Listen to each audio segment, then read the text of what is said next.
बड़े से बंगले के बाहर खड़ी हुई सरला जी सिक्योरिटी गार्ड से हाथ जोड़कर विनती कर रही थी कि एक बार उन्हें उनके बेटे बहू से बिल लेने दीजिए, बहुत जरूरी बात है। पहले तो सिक्योरिटी गार्ड वाला उन्हें यह बात कहकर भगा देता है, तुम्हारे जैसे भीख मंगे मेरे साहब के माता पिता नहीं हो सकते, तुम जरूर झूठ बोल रही हो, निकल जाओ इस घर से। लेकिन जब सरला जी ने सिक्योरिटी से बहुत सारी मिन्नतें करी और कहती हैं जब तक तुम मुझे मेरे बेटे बहू से नहीं मिलने दोगे तब तक मैं इस गेट से नहीं हटूंगी, इधर ही बैठी रहूंगी। आज मेरे पति अस्पताल में बीमार पड़े हैं, उनके इलाज के लिए पैसों की जरूरत है, मेरे पास उनके इलाज के लिए पैसे नहीं हैं। मेरे बेटे का इतना बड़ा बिजनेस है, उसके पास इतने सारे पैसे हैं, क्या वह अपने पिता की बीमारी में थोड़े से पैसे खर्च नहीं कर सकता? उसको थोड़े से पैसों से कुछ भी फर्क नहीं पड़ेगा। आखिर में सिक्योरिटी को सरला जी पर दया आ गई और वह अंदर जाकर यह खबर देता है कि एक बुढ़ी अम्मा आपसे मिलना चाहती है। वह कह रही है कि वह आपकी माँ है, पर उनकी शक्ल से और पहनावे से नहीं लगता है कि वह आपकी माँ है। क्षमा सिक्योरिटी गार्ड से कहती है, तुम जाओ, मैं अभी उनसे बाहर ही मिलने आ रही हूँ, उनको अंदर लाने की जरूरत नहीं है। मीटिंग रूम में बैठे हुए अपने पति देव से क्षमा कहती है, तुम्हारी माँ फिर से मिलने आई हैं, कितनी बार मना किया है, फिर भी बेशरम की तरह इस घर में चली आती हैं। पता नहीं क्या समझती है, पैसे तो ऐसे मांगने आ जाती है जैसे कि वह इस घर में पैसे रखकर गई हूँ। कल इतना अपमान करके भगाया था, फिर भी आज कोई शर्म नहीं आई।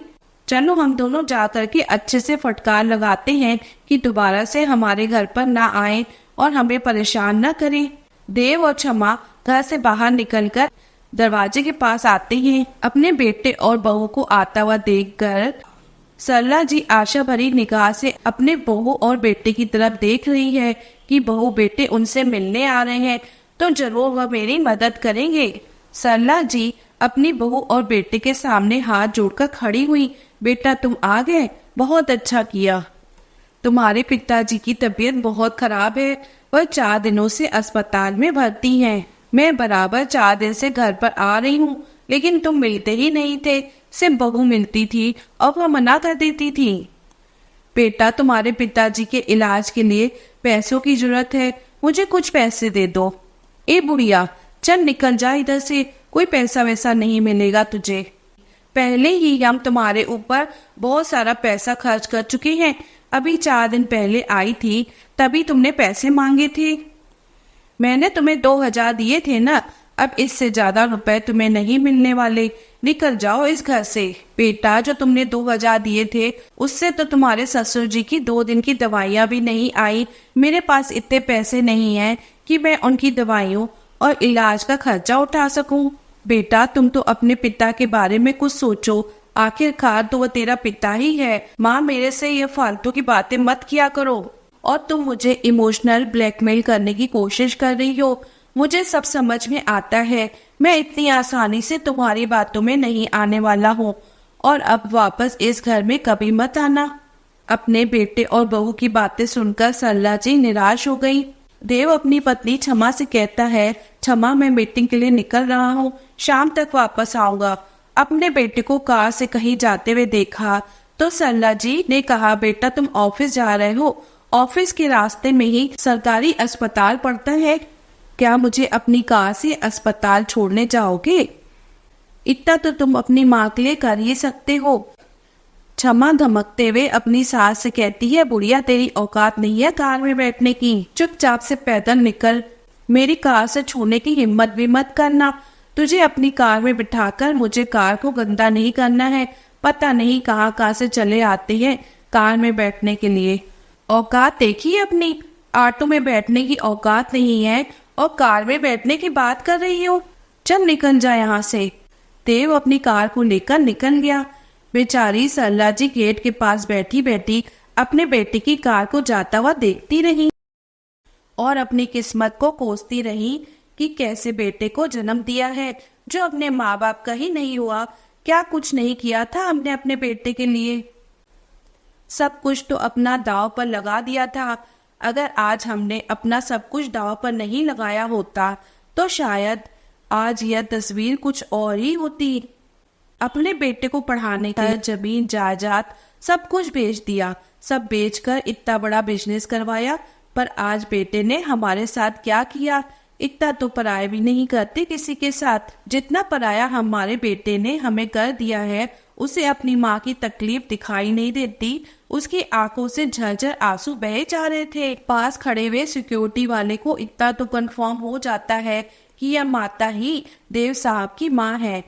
देव के निकल जाने के बाद, क्षमा के घर के अंदर जाने के बाद, सिक्योरिटी गार्ड सरला जी को उठाकर कुर्सी पर बैठाता है और कहता है, माँ जी आप रोइए मत, आपको कितने पैसों की जरूरत है? सरला जी कहती है, बेटा अभी तो फिलहाल 2000 ही मिल जाए, उसी से काम चल जाएगा। सिक्योरिटी गार्ड अपनी जेब में हाथ डालकर देखता है तो 1500 ही निकलते हैं। वह कहता है, माँ जी मेरे पास ये 1500 है, आप इनको अपने पास रख लो और चलो, आपको कहाँ जाना है? मैं अपनी साइकिल से आपको छोड़ देता हूँ। नहीं बेटा, मुझे साइकिल पर बैठना नहीं आता, मैं ऑटो करके चली जाऊंगी। साथ ही सरला जी सिक्योरिटी वाले को ढेर सारा आशीर्वाद देती है। बेटा, जहाँ मेरे बेटे बहू ने मेरी मदद करने से इनकार कर दिया, वहाँ तुमने इतना बड़ा दिल दिखाकर मेरी मदद करी है। तुम्हारा यह एहसान मैं कभी नहीं भूलूंगी। अरे माँ जी, मैंने क्या मदद की है? इतने से तो आपका एक दिन की दवाइयों का ही खर्चा नहीं निकलेगा। उन पैसों को अपने साड़ी के पल्लू में बांधकर सरला जी अस्पताल के लिए निकल पड़ती हैं। अस्पताल के बेड पर लेटे हुए नंदलाल जी अपनी पत्नी के आने का बेसब्री से इंतजार कर रहे थे। उन्हें लग रहा था कि वह बेटे बहू से मदद मांगने गई हैं। शायद बेटा बहू कुछ मदद कर दे तो मेरी पत्नी की कुछ तो परेशानियां कम हो जाए। एक तो मैं बीमार लेटा हूँ, ऊपर से पैसों की तंगी, बेचारी कितनी भागदौड़ कर रही है। लेकिन सरला जी के मुरझाए हुए चेहरे को देखकर वह समझ जाते हैं कि उसके नालायक बेटे ने अपनी माँ की मदद नहीं की है। उनका नालायक बेटा पैसों की चकाचौंध में इतना खो गया है कि उसे अपने बूढ़े माँ बाप की तकलीफ नजर ही नहीं आती। सरला जी अपने पति के पास आकर फूट फूट कर रोने लगती हैं कि आज हमारे बेटे ने हमें धोखा दे दिया। हमारा बेटा हमारा न रहा, उसने हमें मुसीबत के समय अकेला छोड़ दिया। हम तो अपने बेटे को इतनी ऊंचाइयों तक पहुंचाने के लिए कंगाल हो गए, लेकिन बेटा ऊंचाइयों पर पहुंचने के बाद अपने माँ बाप को देखना भी नहीं चाहता। जिस माँ बाप ने उसे इतनी ऊंचाइयों पर पहुंचाया है, अब वही उनको भिखमंगे लगते हैं, लो स्टैंडर्ड के लगते हैं। अस्पताल के पास ही पलंग पर लेटा हुआ एक व्यक्ति, जो इसी शहर का एक बहुत बड़ा बिजनेसमैन है, वह अम्मा जी और नंदलाल जी की सारी बातें सुन लेता है। अपने पलंग से उठकर नंदलाल जी के पास आता है तो उनको देखकर दंग रह जाता है। यह तो उनके पूजनीय गुरुजी हैं। अरे गुरुजी, आप इधर कैसे, और आपकी यह हालत कैसे हो गई? बेटा, मैंने तुम्हें पहचाना नहीं। कौन हो बेटा तुम? गुरुजी, मैं विशाल, जो आपके पास ट्यूशन पढ़ने आया करता था। अपनी याददाश्त पर जोर डालते हुए नंदलाल जी याद करने की कोशिश करते हैं, फिर अचानक से कहते हैं, हाँ याद आया, वह शर्मा जी के बेटे, जिनका इसी शहर में कपड़ों का बहुत बड़ा बिजनेस है। तुम उनके बेटे विशाल ही हो ना? हाँ गुरुजी, मैं वही विशाल हूँ। पर गुरुजी, मुझे यह समझ नहीं आ रहा है कि आपकी ऐसी हालत कैसे हो गई। मैं आपकी सारी बातें सुन रहा था। अब आप चिंता मत करिए, आपके इलाज में जितना भी पैसा लगेगा सारा खर्चा मैं ही करूँगा और आपको पूरी तरह से ठीक कराकर घर भी ले जाऊंगा। विशाल नंदलाल जी के इलाज का सारा खर्चा उठाता है, उनके खाने के लिए फल फ्रूट सारी व्यवस्था करता है। अम्मा जी से कहता है, अम्मा जी आप मेरे घर पर रहिए, इधर मैं अपने गुरुजी को संभाल लूंगा। मैं देख रहा हूँ कितने दिनों से आप भाग दौड़ कर रही हैं, कहीं थक कर आप भी बीमार न पड़ जाए। घर पर मेरी पत्नी है, बच्चे हैं, मेरे माता पिता भी हैं। आप उधर 2 दिन के लिए रहिए, मैं अपने गुरुजी को लेकर वहीं पर आ जाऊंगा। नंदलाल जी कहते हैं, हाँ अब मैं ठीक हूँ और जल्दी ही तुम्हारे पास आ जाऊंगा। तुम मेरी चिंता मत करना, 2 दिन बाद नंदलाल जी बिल्कुल अच्छी तरह से ठीक हो करके विशाल के घर पर आ गए। विशाल के घर पे उसके पिताजी नंदलाल जी से मिलकर बहुत खुश हुए। अरे नंदलाल जी, जब से आपने पढ़ाना बंद किया है तब से तो आपसे मिलना जुलना ही नहीं हो पाया, और मैं इधर अपने बिजनेस में इतना व्यस्त रहता हूँ कि समय ही नहीं मिलता कभी आपसे मिलने का। आज कितने सालों बाद आप मुझसे मिले हैं, लेकिन मुझे बिल्कुल भी उम्मीद नहीं थी कि आप मुझे इस तरह से मिलेंगे। अरे विशाल तो आपको कितना याद करता है, कहता है आज गुरुजी के बताए हुए नक्शे कदम पर ही चल रहा हूँ। विशाल का तो पहले पढ़ने में बिल्कुल मन नहीं लगता था, लेकिन जब से आपने उसको ट्यूशन पढ़ाना शुरू किया तब से उसकी पढ़ाई में रुचि होने लगी थी, और आपको तो अभी तक ये बहुत याद करता है। आपके पढ़ाने का तरीका ही कुछ ऐसा है कि बच्चे इतनी आसानी से समझ जाते हैं। कुछ समय तक नंदलाल जी और सरला जी विशाल के घर पर ही रहे। विशाल का घर बहुत बड़ा था। घर क्या था, वह एक बंगला था। उसमें कितने लोग भी रह सकते थे, और उसी में विशाल ने एक कमरा नंदलाल जी और सरला जी को दे दिया था। 10 दिन बाद नंदलाल जी कहते हैं, बेटा अब हम चलते हैं। बहुत दिन रख लिया तुमने, हमारी बहुत मदद करी, उसके लिए बहुत बहुत धन्यवाद। इतने दिनों में विशाल को यह पता चल गया था कि गुरुजी ने अपना सब कुछ अपने बेटे पर खर्च कर दिया है। अब उनके पास कुछ भी नहीं बचा है। वह अपने गुरुजी से पूछता है, अब आप कहाँ जाएंगे, क्या करेंगे? आपके पास तो न घर है न खाने के लिए पैसे, फिर आप कैसे अपना गुजारा करेंगे? जहाँ जिंदगी ले जाएगी उधर जाएंगे, कोई छोटा मोटा काम देख लेंगे जिससे हमारे बुढ़ापे में खाने पीने की और दवाइयों के खर्चे निकलते रहेंगे। नहीं गुरुजी, आप कहीं नहीं जाएंगे, मैं आपके लिए कुछ सोचता हूँ। आप इधर हमारे पास ही रहेंगे, क्या सोचा है? विशाल तुमने जरा मुझे भी तो बताओ। गुरुजी आपको तो पता है मेरा कपड़ों का बहुत बड़ा बिजनेस है। एक शॉप पर मैं बैठता हूँ और एक शॉप पर मेरे पिताजी बैठते हैं। मैं तो अपनी शॉप का सारा काम हैंडल कर लेता हूँ, लेकिन मेरे पिताजी को किसी ऐसे व्यक्ति की जरूरत है जो उनके हिसाब किताब भी अच्छे से रखता रहे और पूरी तरह से ईमानदार भी हो।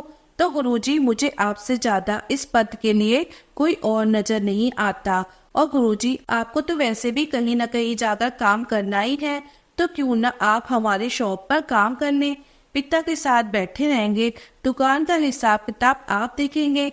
नंदलाल जी अपनी पत्नी सरला की तरफ देखते हैं। सरला जी को इसमें कोई बुराई नहीं नजर आती।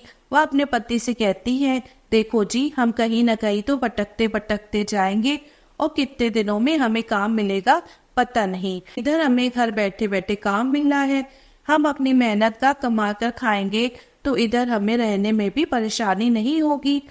नंदलाल जी शर्मा जी के साथ उनकी बड़ी सी दुकान में बैठकर हिसाब किताब देखने लगते हैं। साल भर तक तो वह शर्मा जी के साथ बैठकर दुकान का हिसाब किताब देखते हैं, साथ ही साथ बिजनेस की बारीकियां भी सीखते जाते हैं कि किस तरह से बिजनेस किया जाता है। साल भर मेहनत करने के बाद उनके पास इतने पैसे इकट्ठे हो जाते हैं कि वह अपनी पत्नी सरला जी से कहते हैं, भाग्यवान, क्यों ना हम भी एक छोटी सी दुकान खरीद लेते हैं, छोटी सी कपड़ों की दुकान खोल दें, बहुत फायदा होता है। आप अभी कैसी बातें कर रहे हैं? लगता है उम्र के साथ साथ दिमाग भी सठिया गया है आपका। अरे 65 बरस में कुछ करने जाओगे तो लोग हंसी उड़ाएंगे कि बूढ़ा बुढ़ापे पर बिजनेस करने जा रहा है। नंदलाल जी कहते हैं, तुम इसकी चिंता मत करो, इस काम में विशाल ने कहा है वो मेरी मदद करेगा, मुझे भागदौड़ का काम ज्यादा नहीं करना पड़ेगा। वह अपनी इतनी बड़ी दुकान का सामान मंगाता है तो उसमें मेरा सामान भी मंगाता रहेगा। और एक दिन नंदलाल जी 65 बरस की उम्र में कपड़ों की दुकान खोल लेते हैं। आसपास के लोग दुकान देखकर कहते हैं, दादाजी इस उम्र में दुकान खोल रहे हो, कितने साल बिजनेस करने का इरादा है? बेटा जब तक जिएंगे हाथ पैर चलाते रहेंगे, तब तक करते रहेंगे, जिस दिन नहीं करेंगे उस दिन देख लेंगे क्या करना है। धीरे धीरे करके नंदलाल जी की दुकान बहुत अच्छी चलने लगती है, खूब मुनाफा होने लगता है। अब नंदलाल जी के पास पैसों की कोई भी कमी नहीं होती है। नंदलाल जी ने विशाल के बगल में ही एक छोटा सा 100 गज का घर भी खरीद लिया था। छोटा घर था लेकिन पति पत्नी के लिए पर्याप्त था। इससे बड़ा घर उन्हें चाहिए भी नहीं था। ऐसे करके 5 साल बीत गए। एक दिन नंदलाल जी अपनी पत्नी से कहते हैं, भाग्यवान हमने अपनी जवानी के दिनों में बहुत मुश्किलें सही हैं। पहले अपने माता पिता की सेवा में दिन गुजर गए। तुम जब इस घर में शादी करके आई थी तो 3 नंदे थी। मेरे बूढ़े माता पिता थे। मेरी 3 बहनें थी।